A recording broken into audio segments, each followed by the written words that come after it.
Ok. Então, boa noite. Eu me chamo Lili Domingos, sou trabalhadora da Uniluz, em Boa Viagem, Recife, Pernambuco. Eu sou gaúcha e moro no Recife há quase 30 anos. Faço parte da União Espírita Caminho da Luz, a Uniluz.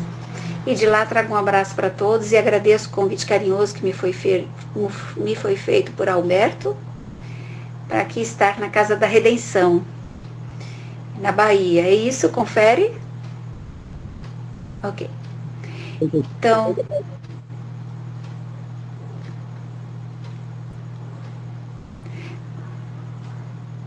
eu tenho alguma dificuldade de ouvir o seu retorno, mas você diz que me ouve bem e eu vou continuar.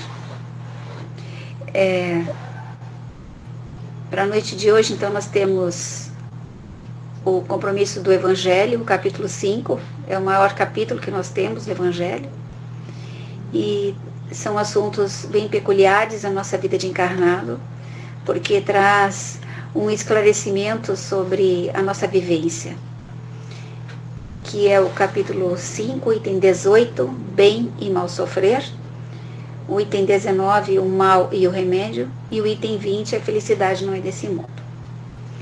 Bom, então, para começarmos, eu vou citar um livro de Francisco Cândido Xavier, pelo Espírito Emmanuel. Um livro que diz, o nome do livro chama-se Calma. E o livro, na sua instrução inicial, referindo-se ao capítulo 18, que é o bem e o mal sofrer, ela diz o seguinte, que as agitações na Terra, tempos de transição, dificuldade de entendimento, impactos do progresso, conflitos de gerações. Nós estamos nesse momento sobre a égide planetária de grande turbulência. Nós estamos vivendo ápice de transição. Nós estamos vivendo as dificuldades que são provenientes ao espírito de terceira ordem que somos nós. E por isso mesmo estamos em naus à deriva. Nós estamos vivendo uma situação muito difícil porque a Terra está repleta de agitações. São muitas agitações. São agitações do temperamento, são agitações do comportamento, são agitações do dia a dia, na vivência, na vida de relação, na vida conjugal, na vida social, na vida doméstica, na vida em todos os seus aspectos. A Terra toda se agita e nós estamos em agitações na Terra. E isso reflete exatamente esse momento de transição do qual estamos sendo convidados a viver essas amarguras desse momento de grande aprendizado para um momento mais leve a seguir. E por isso mesmo nós temos muita dificuldade de entendimento. Nós estamos com os nervos aflorados, todos temos o desejo de colocar a nossa opinião e desejamos, na maioria das vezes, que a nossa opinião ela seja predominante. E por isso mesmo os conflitos eles se apresentam cada vez mais. Estamos vendo também a polarização, estamos vendo as dificuldades no gênero, as dificuldades entre religiões, enfim, muitos conflitos. E também aquele que sempre abrange todas as gerações, que é o conflito de gerações. Nós estamos vendo uma geração de ferro partir, que são os nossos avós, nossos pais e nós mesmos. Essa geração que trabalhou muito, teve uma carga horária muito pesada, teve muitas obrigações, teve que dar conta de famílias robustas, teve que dar conta de situações difíceis com poucos recursos, e por isso mesmo os conflitos eles são gerados mediante esses espíritos que chegam no globo com outra mentalidade, com outra forma de ver e sentir. E por isso mesmo, então, nós nos expomos muitas vezes e nos estranhamos nessa convivência, porque essas gerações são bem marcadas pelos seus períodos culturais, sociais, e isso então se faz presente em nossas vidas. Mas estamos vivendo esse momento e dentro do bem e mal sofrer nós podemos buscar o Consolador de Emmanuel, na questão 246, que ele faz uma pergunta. Tudo bem, já entendi, tá muito difícil, mas qual é a diferença entre provação e expiação?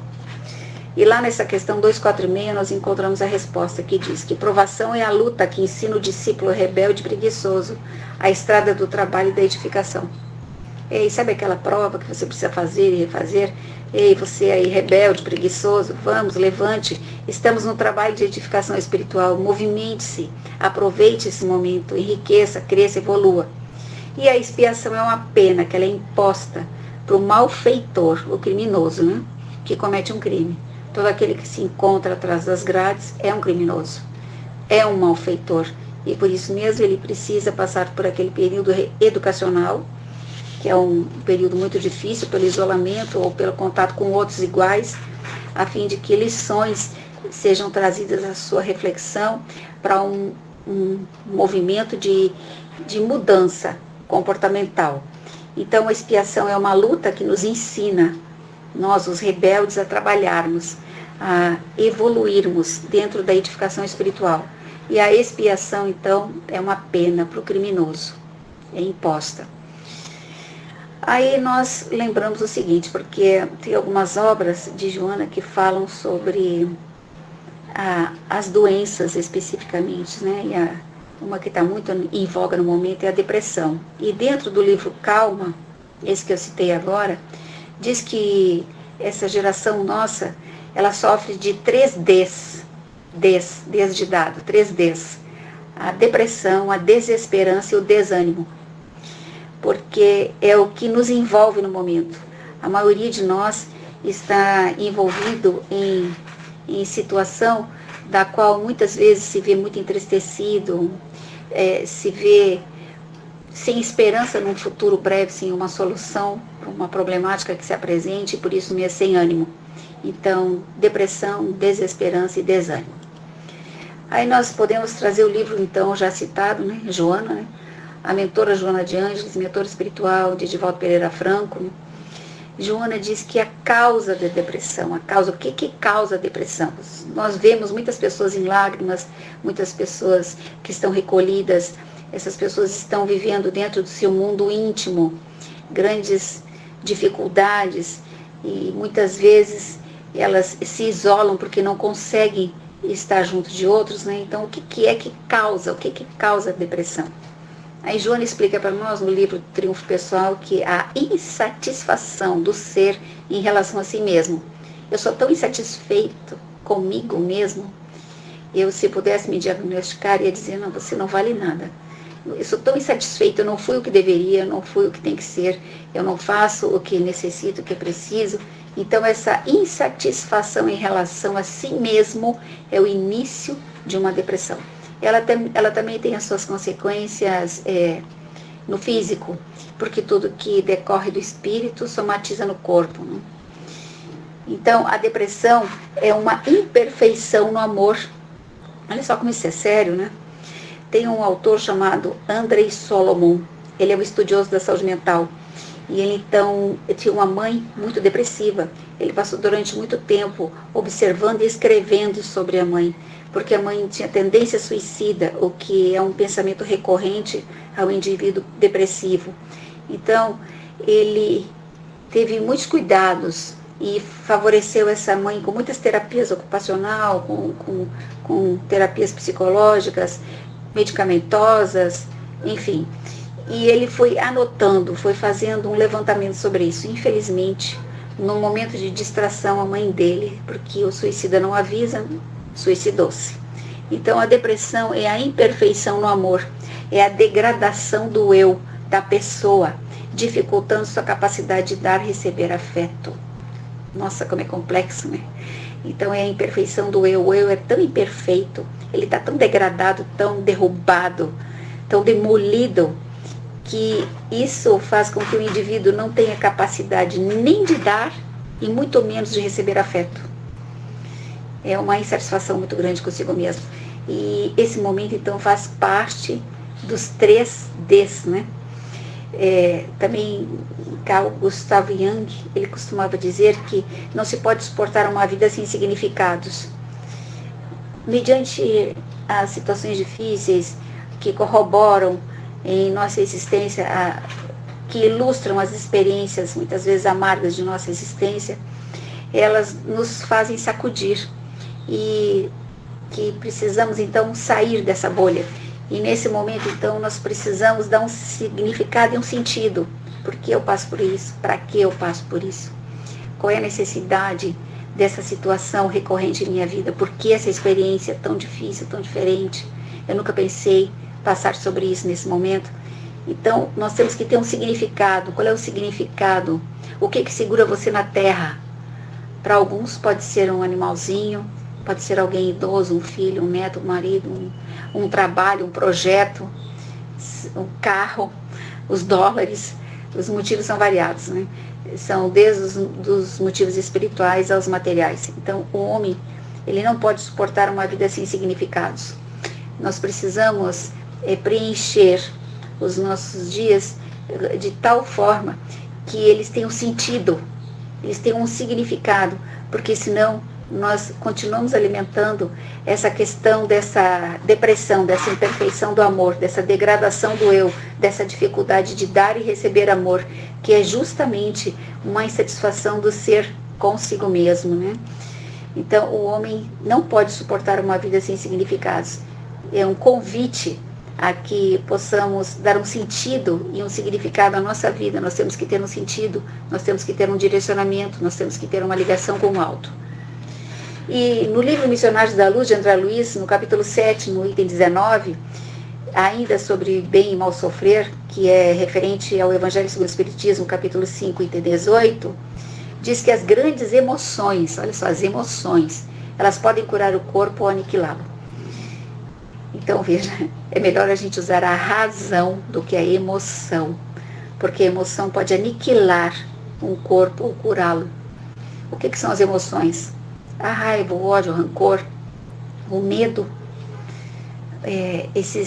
essas sensações que elas são muito fortes dentro da alquimia do corpo, que mexem com os hormônios. Então, as emoções. Cuidado com as emoções. Nunca tome uma atitude envolvido, ou banhado, ou mergulhado em emoções. É melhor deixar passar esse momento, que é muito volumoso, muito intenso, para que a razão vigore, a fim de que não venha ainda a construir uma situação avassaladora. Então, as emoções, elas podem curar um corpo ou elas podem aniquilá-la. Veja que até aqui nós estamos falando do corpo. E já já nós vamos entrar nas questões espirituais. Porque dentro do mal, dentro do bem e do mal sofrer, existe dessa condição da doença dos 3Ds, existe a situação do vitimismo. O vitimismo, eu sou vítima, eu fui vitimizado, é uma injustiça o que acontece comigo, né? Então nós temos uma tendência de acusar as pessoas, a sociedade, o mundo, e nós crescemos com essa mentalidade de raciocinar dessa forma, censurando todos e tudo e nunca se colocando nós mesmos na guirlanda, né? Nós mesmos avaliando o nosso comportamento, né? Porque, na verdade, o nosso comportamento é que decide a nossa vida, dentro e fora. Então, para bem e mal sofrer, é preciso que passemos por essas etapas, a fim de que nós, quando estejamos mergulhados numa situação, e essa situação é única, a gente tenha em mente o seguinte: nós somos espíritos imortais. Nós estamos vivendo uma lição transitória e passageira. Nós estamos vivendo o que é melhor para o nosso crescimento evolutivo. Muitas vezes até solicitado por nós mesmos. E por isso mesmo, se nós formos vítimas, é porque fomos algoz. Toda vítima já foi um algoz no passado. Então, isso faz com que venhamos a nos colocar nessa posição de lucidez. E nós precisamos entender que o nosso comportamento define a nossa vida. Como é que você se comporta mediante uma situação?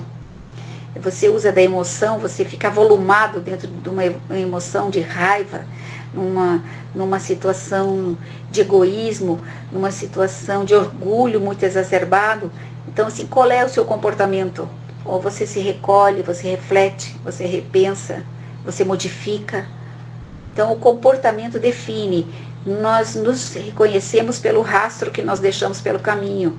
Alguém poderá dizer: em fulano eu confio, porque durante esse tempo que convivemos, ao longo desse tempo, ou nesse tempo curto, eu já observei que fulano é uma pessoa confiável, é uma pessoa responsável, é uma pessoa idônea, Ou então eu poderei dizer ao contrário, esse comportamento irresponsável, essas atitudes impensadas, essa posição infantilizada, não chame, não contrate, não coloque, não convide fulano para estar conosco. Então nós deixamos um rastro do nosso próprio comportamento e nós nem observamos isso. E o nosso comportamento é definido das menores às maiores coisas, é da forma da qual nós escolhemos, porque nós somos espíritos livres e por isso mesmo nós usamos de duas frequências, a escolha, qual lado eu vou, porque a via do meio, ela não é de crescimento. Você precisa ter uma posição, você tem que se posicionar. Então, é preciso também, dentro do bem e do mal sofrer, nós revermos a condição de vitimismo. Aí, avançando agora, né, pro capítulo 5, item 19, quando se pensa no mal e o remédio. Ai, o mal, ai, o remédio amargo. Né? Por que a Terra é considerada um vale de dores e sofrimentos? Por quê? Por que existe isso, essa marca aqui na Terra? Nós já sabemos que podemos escolher na transição dentro do sofrimento do bem e o mal sofrer parâmetros para equilíbrio. Mas aqui acontece uma situação diferenciada, porque é a Terra, estamos agora falando do planeta, né? O planeta Gaia, ela é considerada um vale de dores e sofrimentos. Por quê? Aí nós vamos levantar 3 formas de pensar. Porque ainda é mundo de provas e expiações. Nós ainda estamos resgatando, somos espíritos de terceira ordem, somos muito inferiores, somos devedores da lei, nós estamos em condição de aprender a amar, estamos na matéria para evoluir a matéria e intelectualizar o espírito e aprender o amor. Então estamos ainda no mundo de provas e expiações. E na Terra nós tratamos das nossas almas doentes. Nós precisamos descer a Terra ou subir a Terra, porque não tem geograficamente uma posição, né? Normalmente nós costumamos dizer que descemos a Terra. Nós precisamos estar na Terra, porque enquanto estamos aqui, nós estamos sobre o véu do esquecimento. E esse véu do esquecimento, ele faz com que nós tenhamos lembranças muito pálidas, situações muito apagadas de quem realmente nós fomos até então, porque nós estamos nessa personalidade, nesse gênero. Isso não nos define, nós não somos isso, nós estamos nessa condição. Então a Terra é para nós mesmos. Hoje estamos na Terra, amanhã poderemos estar em outra situação planetária, dentro desse cosmo infinito, vinculado a essa galáxia, onde temos Jesus como governador planetário. Então a Terra é um ambiente apropriado para nós que estamos em provas e expiações, e por isso mesmo estamos dentro da nossa condição de inferioridade, vivenciando o que precisa, o que é necessário, né? E expressando muitas vezes essa parte ainda equivocada nossa por sermos espíritos de terceira ordem e precisamos do remédio. E o remédio, ele está aqui entre nós, né? O remédio é um impacto que nós sofremos mediante as condições das quais nós vivenciamos. Então, precisamos, neste momento, usar do remédio. E o remédio é a nossa reforma íntima. Ah, como é difícil a reforma íntima. Como é difícil admitir os erros dos quais nós estamos mergulhados, quem realmente somos. Como é difícil admitir que nós estamos equivocados e que esses equívocos são alimentados por nós por escolhas, que nós temos a possibilidade de renomeá-los e mudá-los.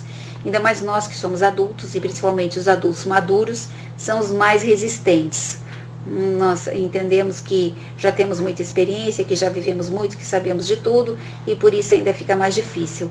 É por isso a importância do conflito de gerações, a fim de que aqueles que chegam fazem as coisas mudar de lugar. Os bebês que estão chegando nas famílias, os netos, os bisnetos, os sobrinhos, os filhos que estão chegando, eles vêm para mudar a papa de lugar, de lado, né? Se alguém sempre vira para o lado direito, vai ter que passar a virar para o lado esquerdo. Porque essas crianças que vêm, elas vêm, são espíritos que vêm com um percentual de débito alto também como nós, mas entretanto com um pouco mais de experiência do mundo espiritual, porque acabaram de chegar do mundo espiritual, nós ainda estamos aqui na Terra, e eles vêm com ideias que nós não tivemos, ou não aceitamos, ou não queremos, somos renitentes, feito um muro de ferro, e precisamos então vivenciar a experiência junto a essas crianças que são muitas vezes professores. Vêm para nos dizermos coisas. Outro dia eu observava uma situação. Tem uma moça que ela estava junto à mãe, e estava a moça, a mãe e o marido da mãe. E a criança, a filha da moça, brincando, numa clínica, né? Eu trabalho na AME, Associação Médico Espírita do Estado de Pernambuco, que fica dentro da casa que eu trabalho, a sede é na Uniluz. E ali então estava uma paciente para ser atendida junto da sua filhinha, e ela então pergunta para a mãe, por que a mãe não chamava o marido da mãe de pai? Por que você não chama vovô de pai? Então ela ficou assim, ele também, ficaram assim tão desajustados, e eles ficaram assim se olhando sem dizer nada. Até então nunca tinha experimentado essa situação. De repente, no meio de uma clínica, junto a outras pessoas, observando numa situação totalmente inusitada, uma criança faz um convite desse. Aí naquele momento a mãe respondeu para a criança, eu não me lembro de fazer isso. E aí olhou para o avô esperando uma resposta, né? Como quem diz, né? E você, por que não faz isso, né? E aí ele disse, eu não tenho esse hábito de chamá-la de filha. E aí ela pegou a mão de um e a mão de outro. Eles ficaram olhando um para o outro e rindo, né? Então assim, o padrasto, no caso, né? A filha da esposa, pelo jeito uma relação ali antiga já, porque a moça é uma jovem madura. Então veja, as crianças fazem esses embaraços. Se você quiser mudar o comportamento de uma sociedade, eduque as crianças. Por que quando tem esse movimento eu que moro aqui em praia, né? Que eu moro na beira da praia, nosso quintal aqui é a praia. Então, quando tem esses movimentos de praia limpa, por que esses movimentos chegam com muita força nas escolas? Porque as crianças ensinam os adultos. E pelo amor os adultos se rendem. Então as crianças são educadoras, são espíritos que vêm e eles estão com uma tela mental mais limpa do que a nossa, porque nós já estamos congestionados com tantos problemas, IPTU, IPVA, taxa de bombeiro, gasolina, feira do final de semana, trabalho, complicações no trabalho, 7, 8 horas trabalhando, 6, 7 dias por semana, cansativos, e as dificuldades do físico, nós estamos sobrecarregados, porque a matéria, ela nos oblitera. E esses jovens, essas crianças recém-chegadas, elas têm um mental mais zerado, digamos assim. Então, quando quiser mudar uma situação e tiver uma criança por perto, espere que ela vai modificar. Porque quando se trabalha a questão do trânsito, a nível nacional, porque quando se trata a questão do trânsito, se leva o pessoal do trânsito para dentro das escolas, porque as crianças fazem os pais respeitarem as leis, lembram os pais sobre aquilo que elas aprenderam naquele momento, é uma verdade plena, única. Então, nós precisamos fazer essa reforma íntima, e nós vamos precisar de ajuda, porque sozinho não conseguimos. É como se fosse um paciente adicto, que já está bem contaminado dentro da sua doença, da sua dificuldade, e precisa de ajuda externa. E no nosso caso, a nossa ajuda externa, terapêutica, é a doutrina dos Espíritos, porque nós temos um médico maravilhoso, e nós temos um remédio excelente, que é o médico Jesus, e o remédio é o Evangelho que foi deixado em suas lições para nós, pelos evangelistas, as lições de nosso Senhor Jesus Cristo. Então, nós poderemos responder, né, que a Terra é considerada vale de dores e sofrimentos, porque nós ainda estamos em provas e expiações. E vamos evoluir, mas ainda vamos precisar passar por essa noite, porque só depois da meia-noite que começa um dia novo. Um dia novo só começa a partir da 0 hora. E nós ainda estamos nessas instâncias dessa noite tarde. Nós ainda estamos em 23 horas. Esse dia ainda não está amanhecendo, nós ainda estamos vivenciando essa escuridão. É preciso esse trabalho consciente do mal e o remédio, a reforma íntima. Modificar hábitos, modificar condutas, pensamentos, derrubar paredes, chega de tantas dores, de tantas coisas que são mantidas por nós mesmos e são coisas que trazem dor e sofrimento para nós e para outros. Porque os preconceitos, as ideias muito aferradas ao antigo, ao rigor, a um passado rígido já não se suporta mais. Porque essa geração que está aqui é diferente da nossa. Nós conseguimos nos calar e aceitarmos essas ideias como legítimas e originárias. Mas a geração que chegou, ela é sentimento. Essa geração sente. Ela não tem muitas preocupações de sair todos os dias para trabalhar, ela não tem preocupações de manter uma carga horária, de manter tudo o que nós fizemos. Se vocês veem, os jovens hoje não pensam em comprar imóveis. E a nossa geração, a gente fazia isso muito rápido. A gente casava cedo, comprava imóvel, quitava esse imóvel, montava uma família e suportava tudo isso. E o jovem de hoje não, ele sente, ele tem que se sentir bem, ele tem que estar legal, ele tem que sentir nele alguma coisa que dê uma compensação para ter uma continuidade diferente de nós. Essa geração vem com essa sensibilidade mais à flor da pele. Então nós estamos vivendo esse momento único, né?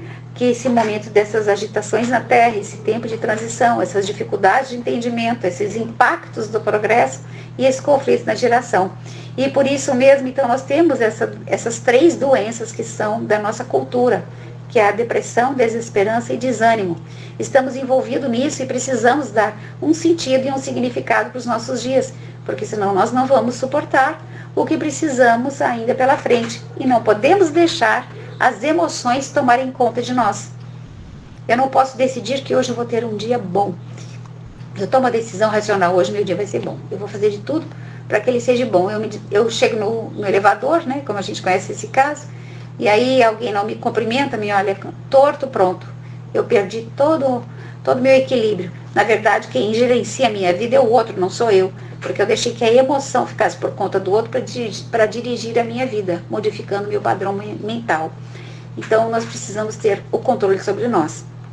Porque essas doenças dos 3 Ds, elas levam a alguns distúrbios. E esses estão bem fortes também. São muito conhecidos nossos, que é o AVC, que é o acidente vascular cerebral. Os distúrbios cardíacos e os problemas do fígado. Tem muitas pessoas que estão vivendo essa situação. O AVC é o pensamento em conflito. É tão conflituoso, essa quantidade e volume e rapidez de pensamentos é tão grande, às vezes existe uma sensação de culpa tão alta, ou então de incapacidade, eu não fiz o que deveria ter feito, senso de responsabilidade que falhou, eu não assumi o que deveria ter assumido, e esses pensamentos conflitam dentro da intimidade do ser. Então esses pensamentos que conflitam sugerem ao corpo um AVC, um acidente vascular cerebral.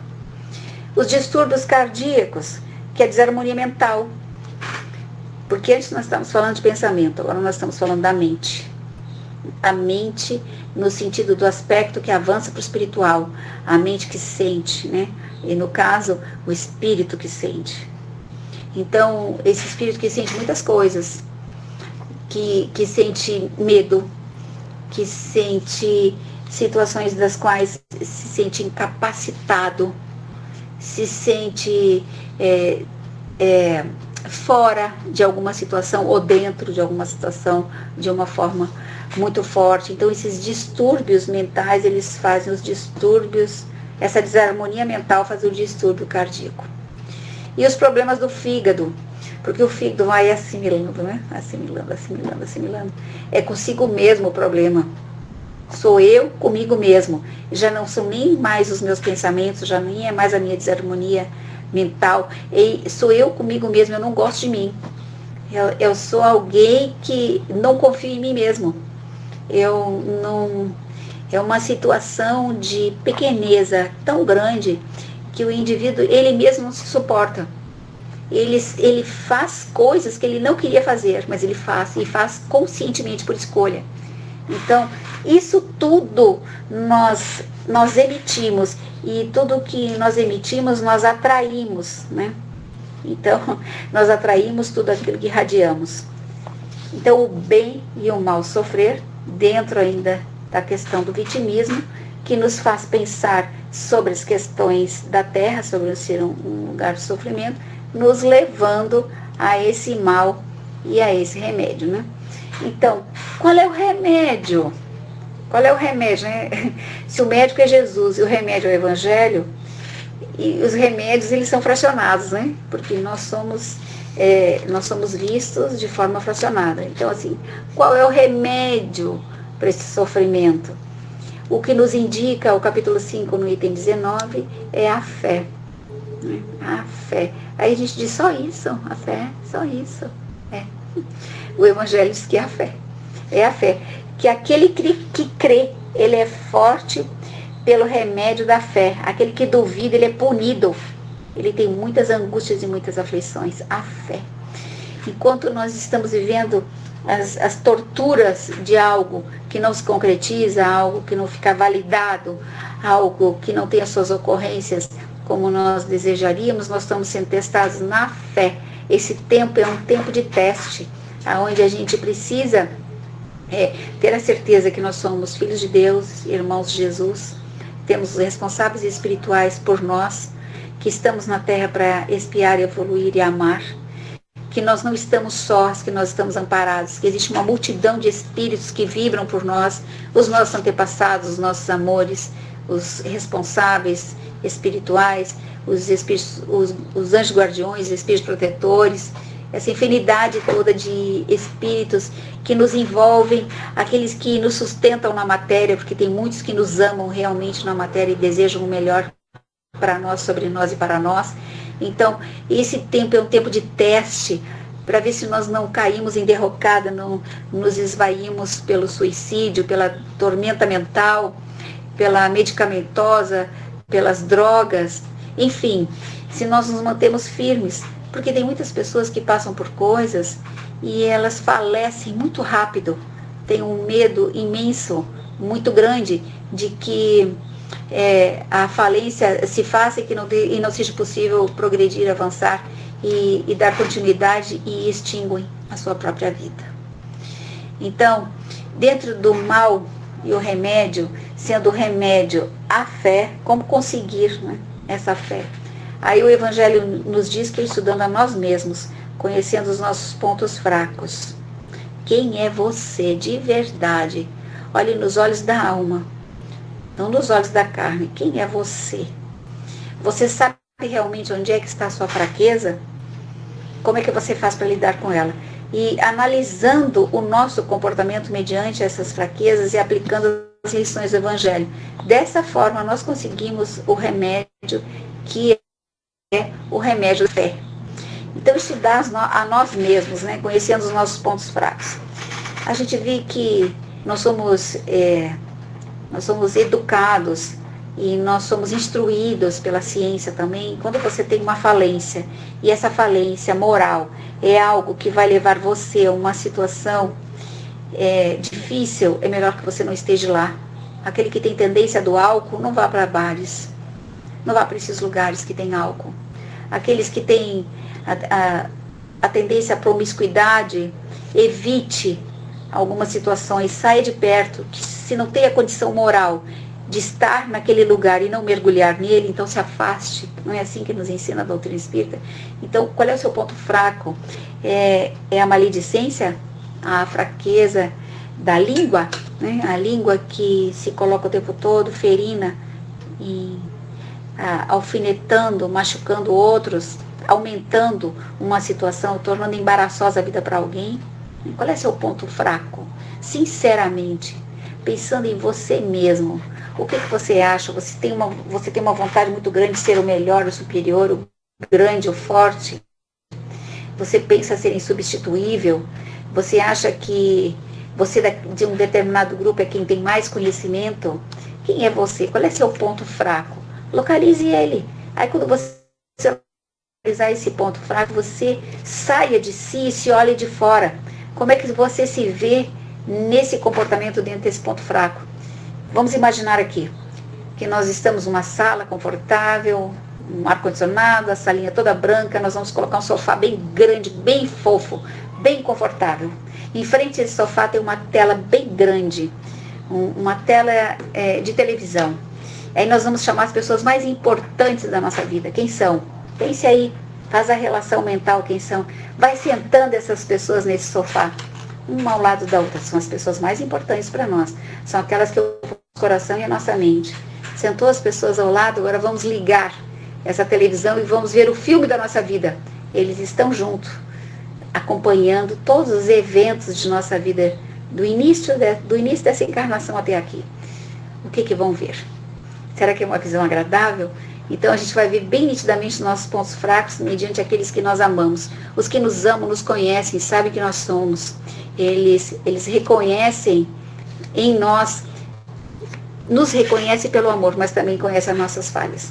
E os nossos pontos fracos deixam comportamentos. E aí alguém nos diz, ai, como fulano é arrogante. Nossa, como é orgulhoso. É justamente um ponto fraco que demonstra um comportamento. Então, a proposta do Evangelho, dentro do capítulo 5, no item 19, para conseguir o remédio da fé, é: descobre qual é o teu ponto fraco, descobriu como é que tu te comporta por causa disso, e agora aplica o Evangelho. Aí busca dentro do Evangelho, que é o remédio, né? Porque o médico é Jesus e o remédio é o Evangelho, então agora aplica. Por isso que vale muito a terapia de tratamento espiritual dentro do Evangelho. Escolher uma determinada noite e abrir o Evangelho, fazer o estudo daquela lição e comentar aquela lição. Então, assim, isso serve muito para o nosso fortalecimento. Então, o que acontece com aquele que tem fé? Aí o indivíduo é o indivíduo que diz, não, eu sou filho de Deus, eu sou irmão de Jesus, eu não estou só, isso é passageiro, isso é transitório, o que eu estou vivendo não vai ter uma continuidade, eu preciso me reconhecer, me melhorar, eu preciso entender quem eu sou, eu preciso me ver no espelho da minha alma, vendo o filme da minha vida junto àqueles que me amam, para que eu realmente faça a minha reforma íntima, eu preciso de algumas situações que me levem a modificar alguns padrões. Pronto, eu tenho essa lucidez de que eu tenho essa fé, mesmo sendo um grão de mostarda muito pequeno, já existe dentro de mim. Mas então, assim, o que acontece com esse indivíduo? Aí a gente diz que ele vai ficar sob a proteção de Deus, por conta da sua resignação. Ele entende, compreende o que se passa, e por isso mesmo ele cria essa fortaleza dentro dele, tirando das coisas ruins as melhores.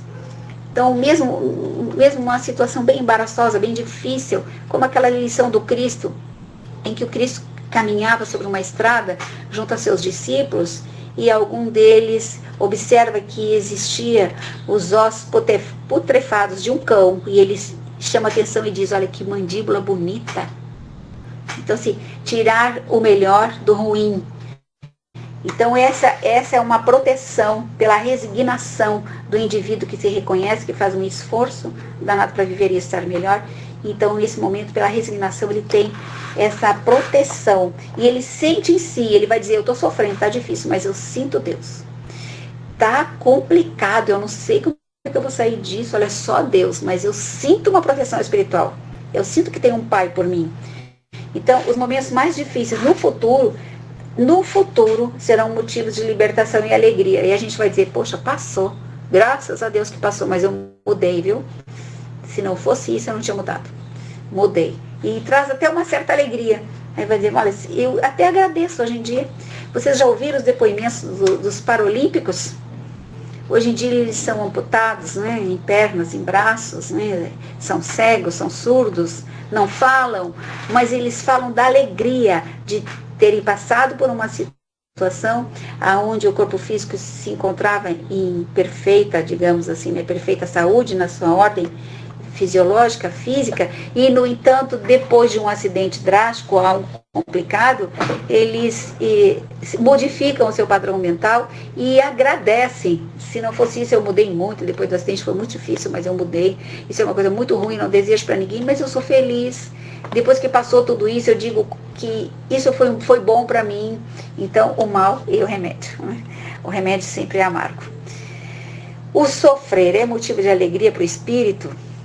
Costumo dizer que o espírita tem essa mania, né, de dizer que sofrer é bom. Isso não é verdadeiro. Quem é que gosta de sofrer? Claro que não, é lógico que não, né?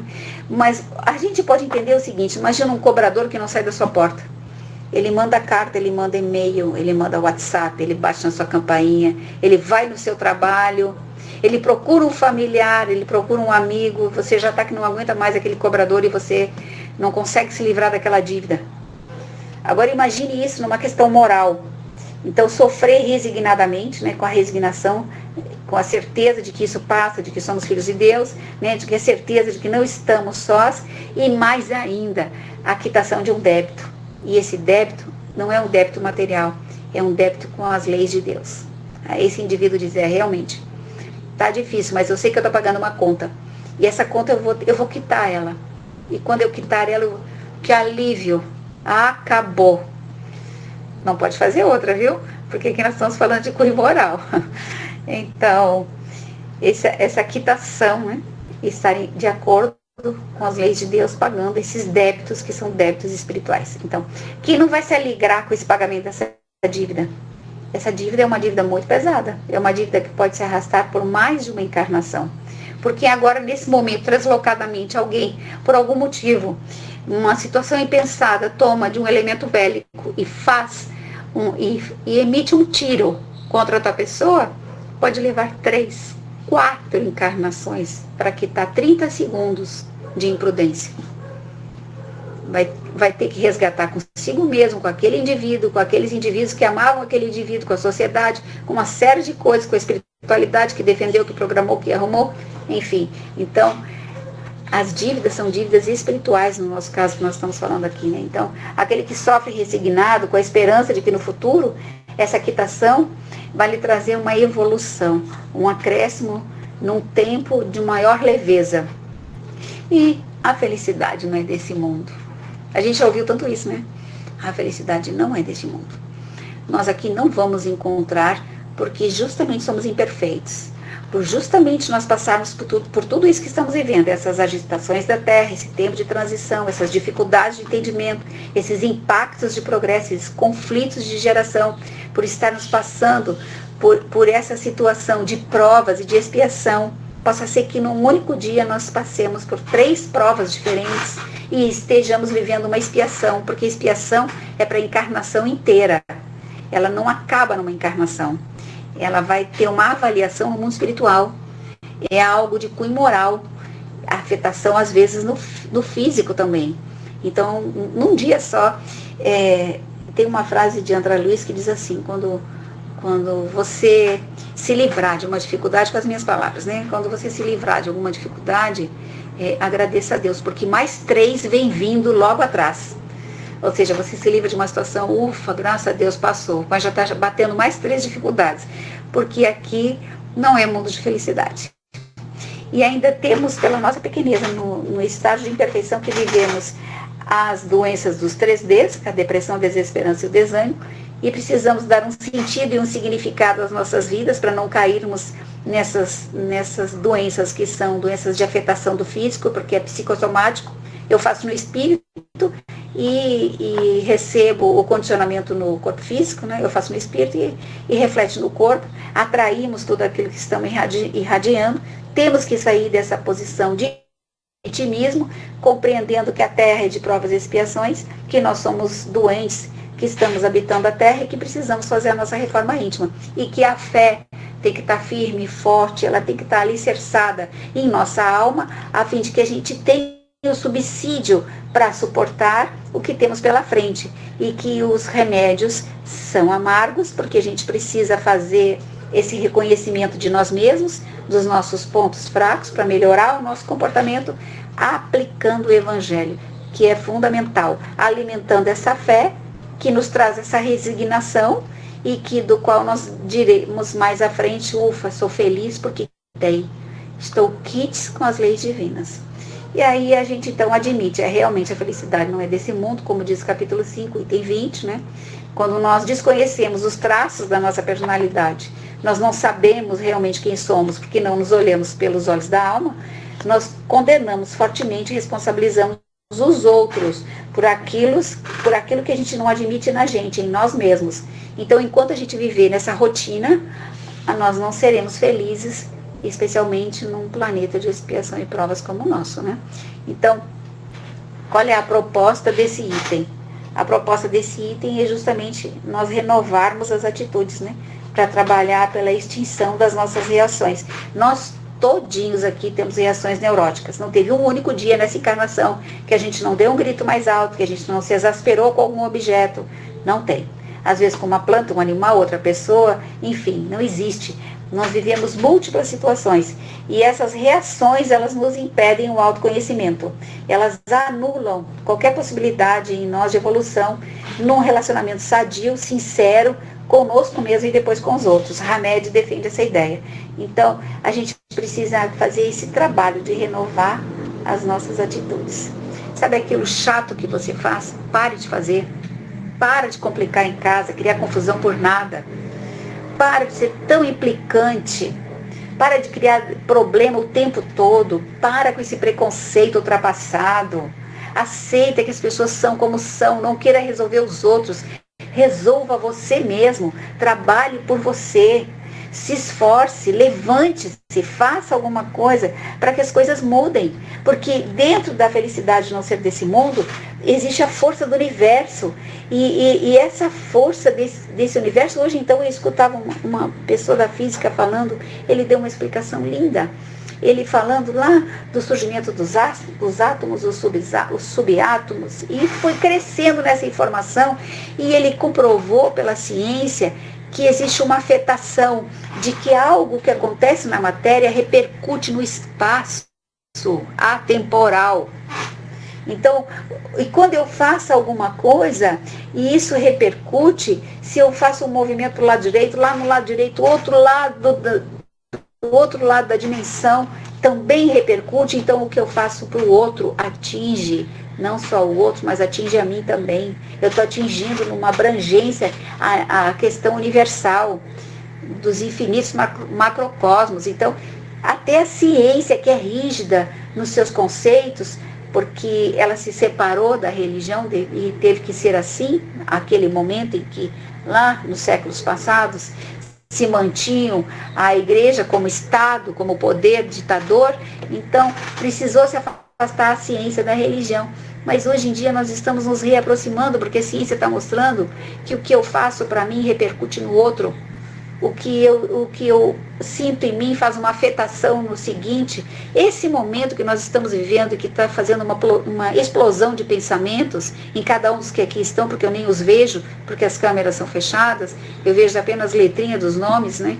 Então, eu sei que eu não estou falando sozinha, eu sei que alguém do outro lado está me ouvindo, eu sei que alguém está refletindo sobre o que eu estou dizendo, eu sei que alguém está movimentando o seu pensamento e está repercutindo em ondas, e essas ondas, elas se movimentam, e elas movimentam a mim, eu, espírito que usa esse corpo, mas tenho algo do qual, afinizado a mim, em outra dimensão, também se movimenta, alimentando em mim ou eu retroalimentando. Então, nós não somos sós. Nós temos que entender que nós somos responsáveis por nós mesmos, nós somos responsáveis por onde estamos, o que fazemos, com quem nos movimentamos. Eu estava vindo no ônibus um dia desse, e uma senhora entrou, uma senhora mais idade do que eu, e ela não quis sentar, ela quis ficar em pé junto à porta da entrada, porque ela já ia descer. Ela abriu a bolsa, pegou um bombonzinho, né, uma balinha, abriu, colocou na boca, pegou o papel e jogou no chão. Sinceramente, aquilo doeu em mim. Como pode uma pessoa idosa ainda repetir um ato desses?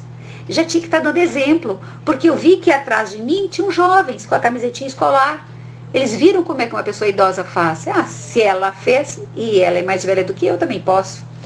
Então, assim, nós estamos sendo observados por uma multidão oculta de espíritos que estão juntinho a nós. E alguns deles desejam o nosso progresso, outros são cobradores, querem nos arrasar. Então, a gente tem que fazer esse vínculo bem forte com Jesus, com o Evangelho de Nosso Senhor Jesus Cristo, a fim de que a gente tenha esse vigor dentro de nós e busquemos em nós algumas melhoras, porque a escolha é nossa. Eu vou ler aqui, vou pedir licença para vocês, faltam 5 minutos aqui, eu vou ler para vocês aqui um texto que chama-se Vigiai e Orai, de Carlos Bacelli, pelo Espírito Irmão José, que ele diz assim, de quando em quando, vê se não é um puxão de orelha, De quando em quando é imprescindível que dialogues contigo mesmo, que te contemples a sós na face espelhada da consciência, que te indagues quanto aos teus propósitos na vida, que efetues honesto balanço das tuas ações, que não sustentes qualquer ilusão a teu respeito, que não representes para ti mesmo, que te desnudes no silêncio de tuas reflexões, que te vejas como não ousas mostrar-te aos outros, que analise as tuas tendências e conheças as tuas inclinações, que estejas com Deus sem que ninguém mais esteja contigo.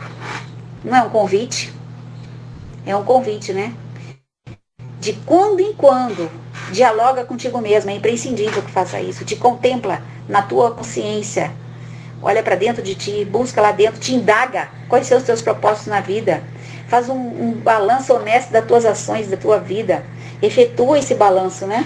E não coloca ilusões, não bota ilusão nenhuma sobre o teu respeito, te vê, te desnuda, te mostra realmente como tu é, no silêncio das tuas reflexões. É preciso que isso seja feito, mesmo que seja doloroso. E analisa as tuas tendências, todas elas, e conheça as tuas inclinações, quais são. Então pronto, a partir desse momento estás com Deus, e Ele contigo e com mais ninguém, entre você e Ele, como disse irmã Teresa de Calcutá, é entre Deus e você. E assim então eu encerro a minha humilde preleção, agradecendo a Casa da Redenção da Bahia, deixando um abraço do Recife, de boa viagem, da Uniluz, da União Espírita Caminho da Luz, e também da AME, Associação Médico Espírita do Estado de Pernambuco. Desejando a todos muita paz, muito amor, muita luz, que possam seguir firmes e fortes e confiantes em dias melhores, porque somos espíritos em crescimento e evolução, e um dia seremos felizes. Um dia deixaremos de colher tanto joio e mais trigo. Muita paz, muito amor, muita luz. Nós que agradecemos por esta bênção concedida a cada um de nós pela espiritualidade maior, trazendo através de ti essa mensagem maravilhosa e que reflete tudo isso encaminhada. Bem e mal sofrer, o mal remédio, e a felicidade não é deste mundo. Tudo isso temos condições de resolver, mas colocamos um entrave do lado material que torna-se difícil. Mas, na verdade, é muito fácil a gente resolver, mas a nossa capacidade ainda está no sentido de provas e expiações, e aí a gente acha tudo difícil, tudo ruim, tudo negativo, e na verdade é para se fazer o contrário, né? Positivo, vai tudo bem, estou bem. A gente às vezes na rua encontra um amigo, como é que vai? Hoje eu estou numa situação difícil. Aí como é que a gente vai encontrar ajuda se a gente já está dizendo que está difícil? Então, a gente tem o medicamento à nossa frente e ainda não estamos enxergando. Mas tem mais pessoas querendo fazer algum comentário, alguma pergunta. Tem mais alguns segundos.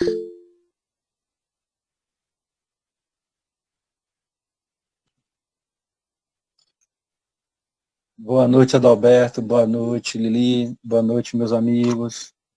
Lili, muito obrigado pelas suas reflexões. Embora eu tenha chegado aqui meia hora atrasado, porque eu tive um compromisso no centro de última hora, e infelizmente não peguei os 30 minutos iniciais. Mas eu gostei muito quando você falou aí no finalzinho, né? Eu entendi que nós somos os agentes do nosso próprio destino, né? Eu penso que em nós, dentro de nós, a gente tira aqueles recursos, a força, a fé que a gente tem para vencer todas as dificuldades e não ficar se vitimizando, né? Nem querendo culpar alguém pelo nosso fracasso, né? Essa mensagem foi muito forte para mim aí, e eu penso que é isso mesmo, né? A gente tem que ser, nós somos o agente do nosso próprio destino, conscientemente ou não, né? Nós não podemos terceirizar. Mas eu quero que você me tire uma dúvida, né? Eu penso que a felicidade, ela não é deste mundo, com certeza, mas pelo conhecimento que o Espiritismo nos traz, né, a base de conhecimento de causa das coisas, ela já não dá um suporte para que a gente comece, né, a construir a felicidade, se não nesse mundo, mas dentro de nós, dentro dessa própria dificuldade que é o mundo de provas e expiações, né? Isso aí também é muito forte, isso aí que você falou. E a dúvida é, o que seria bem-aventurados? O que é que Jesus quis dizer com bem-aventurados? Diante de tanto, né, de tanta realidade assim, que o mundo de provas e expiações tem. Como é que a gente pode ser bem-aventurados, né? As bem-aventuranças, elas são inúmeras, né? Elas são grandes, elas fazem metade do Evangelho, as bem-aventuranças.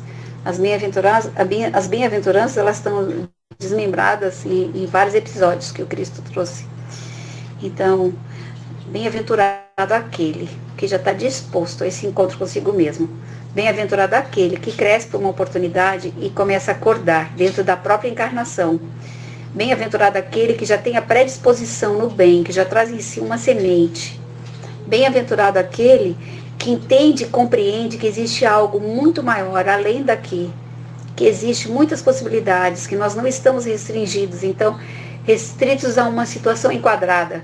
Bem-aventurado aquele que ama, que perdoa, que é humilde. Bem-aventurado aquele que tem uma consideração enorme pelo mundo espiritual, que entende e compreende que nós estamos crescendo e avançando, que isso não é o fim. Então, esses são os bem-aventurados, porque bem-aventurados são aqueles que o Cristo amou profundamente, que foram os estropiados, que foram os leprosos, que foram os coxos, que os cegos, os surdos, os mudos, os mancos, os obsediados em sua expressão mais difícil. Bem-aventurados são eles, porque eles estão esgotados do sofrimento. E esses, os prediletos do Cristo, são aqueles que modificaram a história dentro do seu messianato, mostraram outras versões. Nós podemos lembrar daquele que era o Zaqueu, um sicômoro, e ele era um homem que extorquia, um homem que tinha muitos valores, e ele só por um convite do Cristo: desce, Zaqueu, eu vou passar a noite em tua casa. Ele, um usurpador, os evangelistas ficaram arredios, como pode, vai dormir na casa desse homem? Só por isso ele disse: se eu desviei alguma coisa, eu devolvo em quádruplo, eu devolvo 4 vezes, não foi? Então, assim, bem-aventurados todos esses que estiveram em condições dificílimas, né? Bem-aventurados aqueles em que, na beira da piscina em Siloé, deitados no chão, sobre uma maca, o Cristo perguntou: o que queres que eu faça? Ele disse: não tem ninguém que me derrube na primeira onda dessa piscina, a fim de que eu possa me curar dentro do milagre que dessa piscina de ondas oferece. Ele se levanta, pega a tua maca e segue. Então, assim, bem-aventurados somos nós, né? Herdeiros desse paraíso, filhos de Deus. Bem-aventurados nós, porque graças a Deus a gente não lembra do nosso passado, porque no nosso presente a gente já é capaz de tantas coisas atravessadas. Imagina o nosso passado. E estamos nós aqui reunidos em nome de Jesus, nesse movimento que é uma pequena célula de amor, onde um raio do pensamento do Cristo se deposita sobre nós num lapso rápido, porque nós somos ainda muito imperfeitos, mas nos preenche muito. Bem-aventurados somos nós que desejamos ser melhores do que fomos, no hoje, no agora e no amanhã, crescendo, avançando e progredindo. Somos bem-aventurados, porque nós erramos, mas nós queremos acertar. Eu entendo desta forma. Muito bem explicado. Eu gostei muito porque me esclareceu, né? Me deu mais assim mais uma base, né? Agora, eu queria fazer outra pergunta a você, Lili. Ontem eu estava conversando com uma jovem de 19 anos, e ela não é espírita, mas ela quer conhecer, né? Tem algumas coisas do espiritismo que ela gosta. De vez em quando a gente se encontra e ela puxa a conversa, eu falo sobre espiritismo, mas ela perguntou a mim: será que a gente só aprende na dor? no sofrimento. Não. Eu dei minha explicação a ela, né? Eu dei uma explicação a ela. Mas eu queria ouvir de você. Não. Não aprende só na dor, no sofrimento, não. A gente aprende no amor. A gente pode escolher o amor para aprender. A dor e o sofrimento é a última instância. E também a gente aprende pela observação. Porque eu posso ver um erro de alguém e dizer para mim mesmo, eu não quero isso para mim. Eu posso olhar uma situação avessa e dizer, não, isso eu não vou nessa. E também possa ser que eu exprima, eu libere uma situação em mim que seja uma situação de amor. E eu aprendo tanto com aquilo, tanto. Então não é só a dor que faz aprender. Não, nós temos outras possibilidades mais leves. Nós é que somos inferiores e que escolhemos a dor. Por isso que é provas e expiações. Mas os espíritos mais avançados, aqueles que são mais evoluídos, eles estão continuadamente aprendendo, porque a gente não vai parar nunca de aprender. O processo evolutivo não tem fim e vai ser sempre pelo amor. Nós ainda estamos na dor. Obrigado, Lili. Obrigada. Me ajudou muito. Boa noite, gente. Parabéns, Lili. Eu estou te vendo pela primeira vez, mas a sua palestra foi uma palestra positiva, sabe, assim, para a gente enxergar o eu, né? Muitas vezes somos nós mesmos, né? Nos crucificamos, é aquele problema. Muitas vezes a gente não tem um pão, mas tem o pão de ontem, o pão duro. Você pode abrir sua câmera, por favor? Abrir a câmera? Sim. É porque eu estou num lugar que não dá para abrir a câmera. Tá bom. Por que você queria que eu abrisse a câmera? Para ver você, teus olhos, teu rosto. Então, eu só fiquei assim, pensando, sabe? Porque eu acredito assim, que, assim, palestrante, eu acho que ele tem que ter essa incumbência, sabe? De realmente mostrar o eu para a pessoa. Eu achei muito positivo, sabe, suas palavras. E eu abro a câmera assim. Amanhã é o dia que eu abro a câmera, viu? Amanhã eu não estou aqui. Então, que amanhã a gente está no estudo dos espíritos, e amanhã é o único dia que eu abro a câmera, entendeu? Eu não sei, eu não é por falta de beleza, não, é que eu não sei, assim, eu não me sinto bem. Mas a quinta-feira, quem me conhece sabe que eu abro a câmera esse dia. Ah, tá. Porque eu estou vendo a sua foto, você está até de óculos escuros, então assim, eu não consigo nem ver seus olhos. Então, eu sou uma pessoa muito positiva também, sabe? Eu vejo assim, que, assim, aprendi, é que nem você falou, a gente não aprende no sofrimento, mas a gente aprende, através do sofrimento, a gente vai aprendendo a amar e se amar, né? Então eu aprendi isso, né? Aprendi no espiritismo. Eu não sou espírita, que nem a pessoa fala, eu sou 40, 30 anos, não, eu não sou não. Eu sou sempre eu falo, só depois da pandemia, ainda porque não pôde fazer nada e me chamaram para um grupo de estudo assim, aí eu aceitei, porque antes eu também era aquela pessoa que nem você falou, ia nos lugares que a gente não deve ir, que a gente tem dificuldade, né? E a gente ia, e aí o que acontecia? A gente fazia sempre o pior para a gente mesmo. Então eu achei muito positiva essas palavras. Eu vou pegar elas para mim, que sempre que eu puder passar, eu vou passar para as pessoas também. Pode não parecer. Tá bom, obrigada. E é isso, tá bom? Beijo, gente. Beijo, fica com Deus. Obrigada.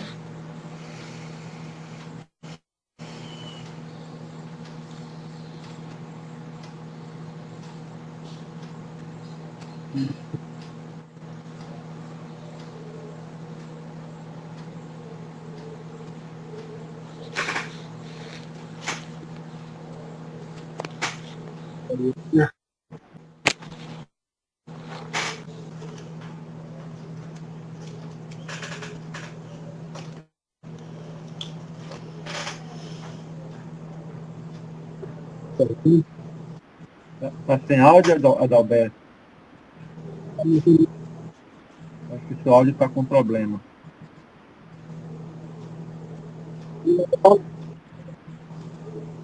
Sai e volte de novo, Adalberto. para ver se melhora seu áudio.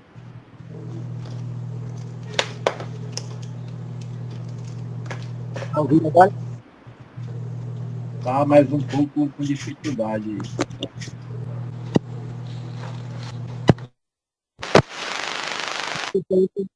Se não tem mais alguém para fazer, o Lili pode fazer a prece final da doutrinária da noite. Você ouvir? Sim, eu vou passar aqui para ela essa palavra. Gente, agradeço a presença de todos, né? Por esse momento de estudo e reflexão. Que Jesus ilumine a todos nós. Muito obrigado pela presença de todos.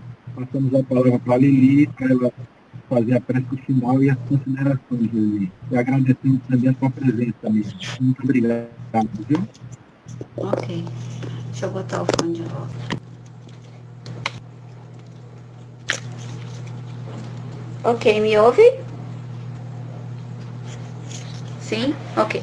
Então, eu agradeço profundamente o convite, porque é um trabalho para o Mestre Jesus, e Jesus é meu irmão, é meu amigo íntimo de todas as horas, e o meu sobrenome é Espírita. Então, muita gratidão.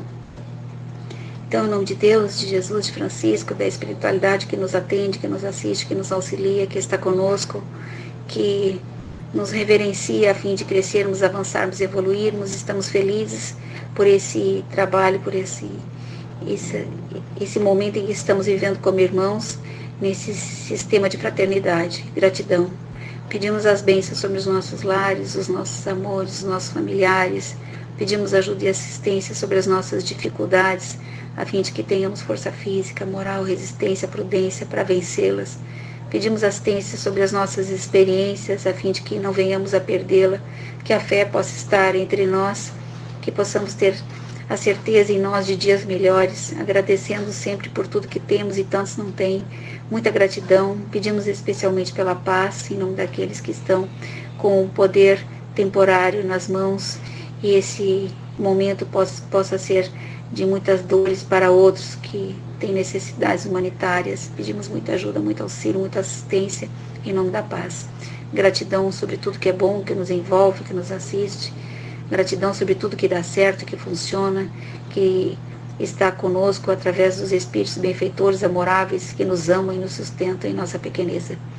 Gratidão infinita a Deus, a Jesus, a espiritualidade amiga. Muita paz, muito amor, muita luz, que assim seja.